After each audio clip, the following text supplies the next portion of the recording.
Welcome to Outlaw Librarians, Jailbreaking the Modern Library, a Peoria Public Library podcast, where we bend and break the rules of the old-fashioned library. Listen while we talk about how librarians are breaking the stereotype of boring, stuffy libraries.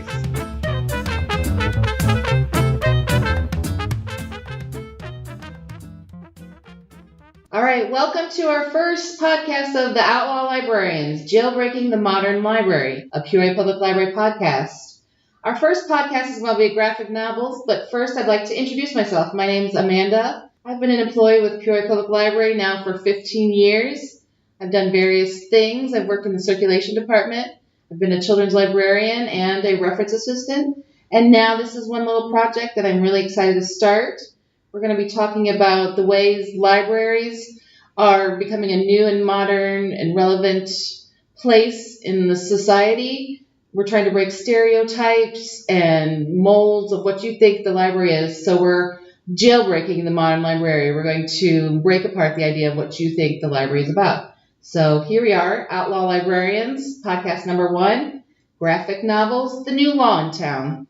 All right, here we have today is Rufus. Rufus, can you tell me how long you've worked with the library? 10 years, I think. I think I've been here for 10 years. 10 years? Okay, and where did you start at? What positions have you worked in the library? I started off as a page at the Southside Library when Southside Library was a thing. And then I came to the main branch of the library and I was a page for the youth services. And then I went to CERC and I went to Lakeview, I went back to Maine, I went to McClure, I went back to Maine, and now I'm at Lakeview. Excellent. And I'm no longer a page. I was a page and now I was part-time, now I was full-time. Okay. So you've been here a while. What got you started with graphic novels? Why do you love them? When I first started working for the library, I was still in a mode of I don't like reading, and all while I was young, I hated reading. It wasn't until my mom brought me some graphic novels that were like Christian graphic novels. I think it was called Archangel, and then I got into reading those, and I noticed that they're not childlike, like, picture books, like little kid picture books, but they do have pictures and they have cool things going on. And then I graduated from those to like bigger graphic novels, and I don't know. I enjoyed reading them. All right. What's your favorite series or character that you must read every time something comes out? Oh, my favorite character is easily the Punisher. He's the absolute number one, the best. And what series does the Punisher belong to? The Marvel series. You mean just like what universe? Yeah. There are series and then there are universes. Okay. Yes. The Marvel universe. So you spoke about DC versus Marvel. What is the difference between DC and Marvel?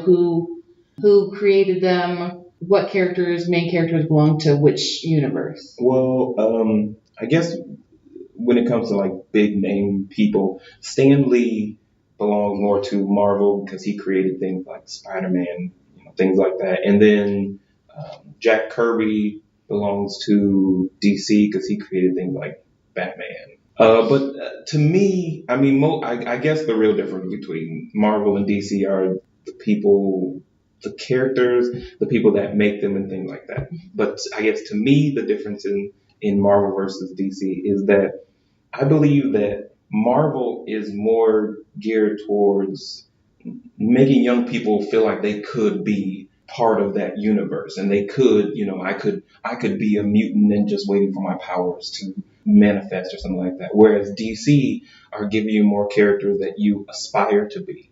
You look up to Batman, you look up to Superman and those kind of people. You look up to those people, but you don't feel like I could be one of those people right now. I could just grow up to be one of those people. To me, that's the real difference between Marvel and DC. Okay, and what's your favorite?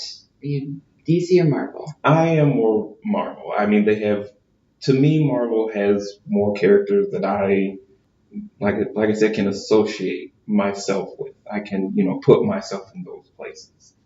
Okay, excellent. Now we're going to talk about graphic novels in the library. Why is it important for libraries to have an extensive and varied graphic novel collection?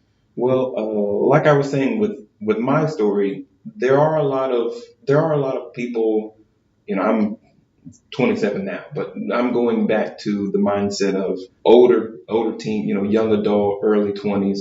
There are a lot of people in those areas that, they don't enjoy reading just a regular fiction book because if it's not something, I don't know, amazing, then it really won't grab people's attention. And also, it's a matter of when you're just sitting there reading words, it gets kind of monotonous and boring after a while. So, but then you also don't want to go back to, like I said, children's books to feel that kind of excitement and having pictures. So, graphic novels are kind of that middle ground where you still have pictures, but you also have words, and it's more words than just a kid's book. So it's like you're getting more in the mindset of reading, and then you get invested in these characters' lives and things like that. So.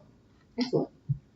What kind of people should read graphic novels? Is this just for kids, or should adults, seniors read them? Like, what is? I think everybody should read them. They make little kids graphic novels. They even make graphic novels that for the little kids that don't even have words. It's just all pictures, and they can still follow the storyline.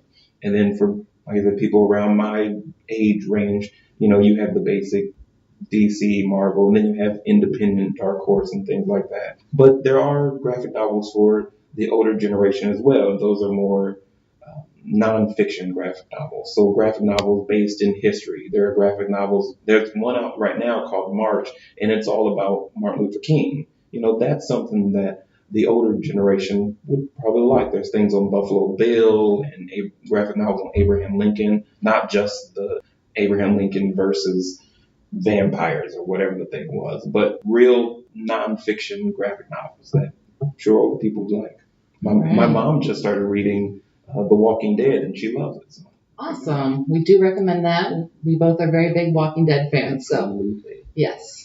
Why do you think graphic novels have made a comeback now? They've been around for a very long time, World War One, or not World War One, World War Two and on, but now it seems like there's a big resurgence and it's graphic novels are popular again. Do you think what's the phenomenon behind that? One thing I think is that they are making a lot more superhero movies, and people watch movies about Captain America, they watch movies about the Avengers, and they think, hey, there's already a whole storyline. I feel like I'm missing something when I watch this movie. I feel like there are things that I should know, and then they start thinking, oh, I know there's a graphic novel that will tell me something, and they want to, do the background on what's going on. Why is the Civil War going on? Because of the new movie of the Civil War. They're wondering, how did this really get started? There's a movie, but how did it really happen? What kind of programs have we done here at Peoria Public Library that have been based in graphic novels? I know one display you did at Lakeview Branch was the Batman versus Superman. I did that. Can you explain what that was? I did that for the Batman versus Superman movie that just came out, and it basically was, I had pictures of Batman on one side and pictures of Superman on the other side, and people could come in, and I had little logos, and people could come in and stick the logos on, and however, if there were more Batman logos one week, then I would put up a big picture of like Batman kicking Superman's butt on the front of the display. But all this year, every month I'm going to be having up a new graphic novel display. So come out and check them out. I like to have displays that are interactive where you can do things with them. I just did one on women. It was all about powerful women in the graphic novels, and I put little strips of paper there where people could come up and they could write something good about women, what they think of women, and then they could glue them on and stick them onto the display. When it comes to actual programs, I'm not sure about the other libraries, but I know I myself have done 2 graphic novel workshops where the first one I did, I was kind of teaching kids how to make their own graphic novels, because for a while I was big into making my own graphic novels. So I was teaching kids how to do that. And then the second one, I brought in another artist that came in and was showing kids like the basics of getting started drawing panels for graphic novels and things like that. Excellent. In October, we did a big Marvel program. Since the DVD Captain America Civil War came out, we did games and crafts, and we had a big program out in North, and we showed the movies. So it is showing that graphic novels are becoming very relevant in society, as well as being important for the library to invest in these types of media. Okay, what are some of the must-read graphic novels or characters? I know you said Punisher was one of your favorites. Is there others that you know is a very good storyline or story arc that would be good for kids to learn, some sort of lesson behind? Well, when it comes to lessons behind, probably no, because I just enjoy reading cool things. That's fine. But the Punisher is, like I said, the Punisher is a big one for me, personally, just because I love what he does. We talk about Batman beating all these guys, but at the end of the day, they get right back out and they're out killing more people. Whereas when the Punisher deals with a villain, he puts them down, and that's kind of it. So could you give a little background on the Punisher? Who is he and what does he do? The Punisher is Frank Castle. He was a war vet. He was in the Marines and things like that. And then when he finally got out, him and his family, they went to a park, and there was mob action going on, and his family was basically gunned down, and when that happened, he decided he was done with crime. He was done with crime going on and people just getting away with things. So he decided, I'm going to be a one-man army against crime, and he went out taking care of business pretty much.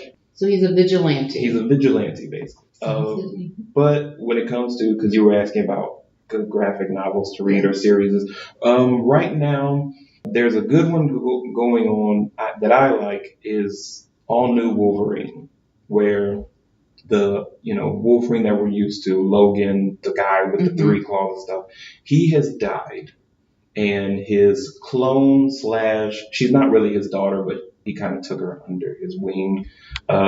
She's taken up the mantle of the Wolverine. And I think it's really cool how she's taking on things. Okay, so we have a female Wolverine, same as the new female Thor kind of idea. I like how they're doing these female characters, because they're not just taking the original character, like they're not just taking Thor and then all of a sudden going, oh well, we're going to make him into a female, because I don't think that's fair. But to me, you take another character and you let that mantle be passed to them. So with the female Thor, everyone knows Mjolnir, his hammer, the name of his hammer. Thor was no longer Thor was no longer worthy of wielding Mjolnir, and if you're not worthy of wielding the hammer, then you can't pick up the hammer. And Jane Foster, who was his love interest at one point, she ended up getting cancer, and she was on her deathbed, and because of that, there's a whole storyline with that. I can't remember the actual reason, but she was worthy to wield the hammer, and she became Thor. She was able to, her appearance changed, and, she got the powers of a god and things like that. So she's the new Thor, and old Thor is now the Odin son. So all new female characters coming in. Also, I like what they're doing with Captain America. Well, there's two different things that they're doing with the Steve Rogers Captain America. He has now gotten too old to do it. There was a whole thing with one guy where he sucked out the super soldier serum, and so it basically made Steve Rogers, who was 80 something but looked like a young guy because of the super soldier serum. Without that, he became an old guy. He's in his 80s or 90s or something like that. So of course he can't throw a shield, or his arm will fall off because it'll be fragile or something. But the new Captain America is Sam Wilson, who used to be the Falcon. Yeah. So we've got Black Captain America. Yeah, that's super exciting. I'm excited about that. Yeah, and a lot of people didn't like it at first, but he's really kind of cool. I mean, he has the Captain America shield that he throws around, but he also has wings. Can't beat that. You can't beat that. Okay, so outside of Marvel and DC, what are some of the independent graphic novel series that people should try to read? Like, I know we mentioned The Walking Dead. Is that a worthy? Oh yeah, The Walking Dead is amazing. I still say that the graphic novels are still better than the show, but the show and the graphic novels are very different. I mean, there are some big things that happen, but they do deviate quite a bit, and also the graphic novels are so far ahead of where the show is. So if you do read the graphic novels, it is kind of a spoiler alert to the show. Also, other than The Walking Dead, there are things. There's a series called Why the Last Man, and it's basically all the men on. There was a virus that went out, and all the men on Earth have died, except for there's one man left. So it's one man. The world is just all women, and they're trying to get him to a certain place to kind of maybe figure out what's going on, to test him. Why was he special? Why was he saved? But I mean, it's one man and a lot of women, and a lot of women want him because he's the last man. So take that the way you want it to be taken. There's also a group of graphic novels called Lock and Key, which I love. It's kind of like there are these keys, and it's a whole interdimensional thing with demons and things like that. But there are a lot of different keys, and they all do different things. They can anywhere from opening up people's heads, so you can physically take out memories out of people's heads. There are keys to open up gateways. There are keys that become weapons, that make you into a weapon. And it's basically these kids that have gone to this house, and they have found these keys, and they unlock a demon, and a demon is trying to get all of the keys to take over the world or something. Okay. But the Lock and Key is a great series that I think people would love. Excellent. All right. That's about it. What are you reading now?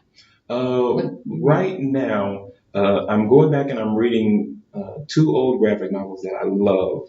One of them is Old Man Logan, which is Wolverine. It's a whole nother dimension, a whole nother Earth from where we are, because we are technically Earth 616. It's a whole thing you probably don't understand. But there are other Earths, there are other dimensions of Earth.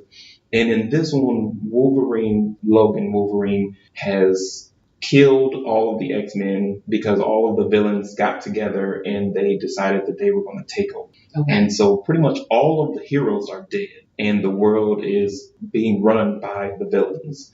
And Wolverine, after he killed all the X-Men, because Mysterio, who was one of Spider-Man's villains, made him hallucinate. He thought all the X-Men were bad guys, so he killed them all. But he's taken a vow of pretty much, he's a pacifist. And then his family is killed by the Hulks, and it's a whole big, but he has to go back. He has to pretty much get revenge for his family. That's basically what he wants. Okay. And then there's also a graphic novel called Spider-Man Reign, which is kind of along the same lines. The world has been taken over by bad guys, and Spider-Man has just gotten too old to keep fighting. I mean, he's a little frail old guy, but he still has his Spider-Man powers. Mm-hmm. And, he's also taken a vow of being a pacifist, but then a lot of bad things start happening, and he just can't take seeing all these bad things happening, because, when it comes to Spider-Man, with great power comes great responsibility and all that jazz.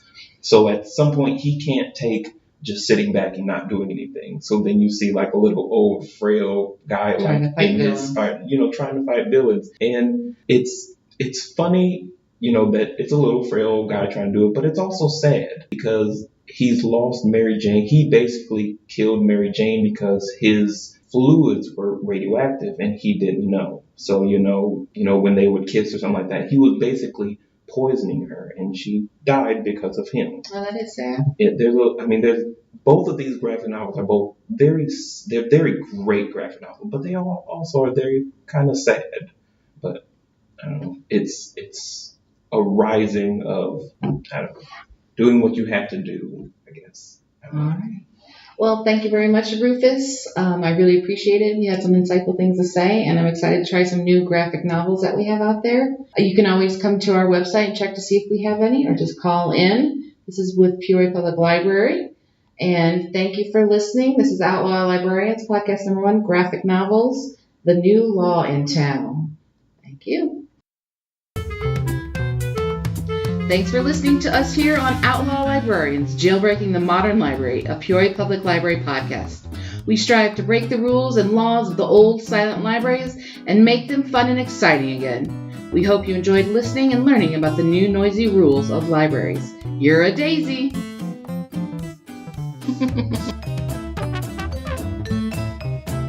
The Show Must Be Go by Kevin MacLeod, Incompetech.com, licensed under Creative Commons by Attribution 3.0. Website http://creativecommons.org/licenses/by/3.0/